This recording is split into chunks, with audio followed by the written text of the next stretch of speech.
Alors la femme samaritaine laissa sa cruche et partit à la ville. Cette cruche n'était pas simplement un récipient d'eau, mais un symbole de nombreuses choses de notre vie, que nous devons abandonner lorsque nous rencontrons le Christ.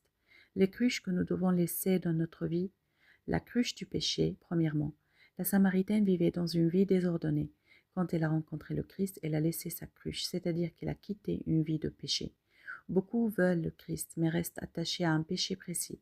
On ne peut pas boire l'eau vive tout en s'accrochant aux cruches du péché. Deuxièmement, la cruche des anciennes habitudes.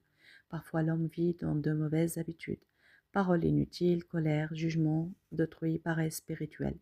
La vraie rencontre avec le Christ fait dire « Je ne vivrai plus comme avant ». Troisièmement, la cruche des préoccupations terrestres. La femme était venue pour puiser de l'eau, mais lorsqu'elle a trouvé le Christ, elle a oublié l'eau elle-même.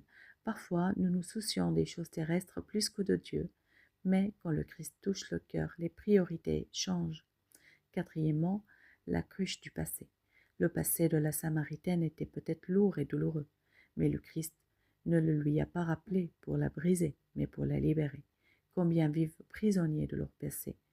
Mais la repentance signifie laisser la cruche du passé et recommencer. Cinquièmement, la cruche de la honte et de la peur. La Samaritaine venait au puits à midi pour éviter les gens. Mais après avoir rencontré le Christ, elle est allée dans toute la ville pour témoigner de sa vérité. La honte s'est transformée en un courage spirituel. La cruche de l'égoïsme. Elle pensait seulement à elle-même, mais après sa rencontre avec le Christ, elle est devenue témoin. Elle a dit « Venez voir un homme qui m'a dit tout ce que j'ai fait. Ne serait-ce pas le Christ ?» Septièmement, la cruche du vide intérieur. Elle cherchait la satisfaction dans les relations humaines, mais elle ne l'a pas trouvée. Le Christ lui a donné l'eau vive qui rassasie le cœur.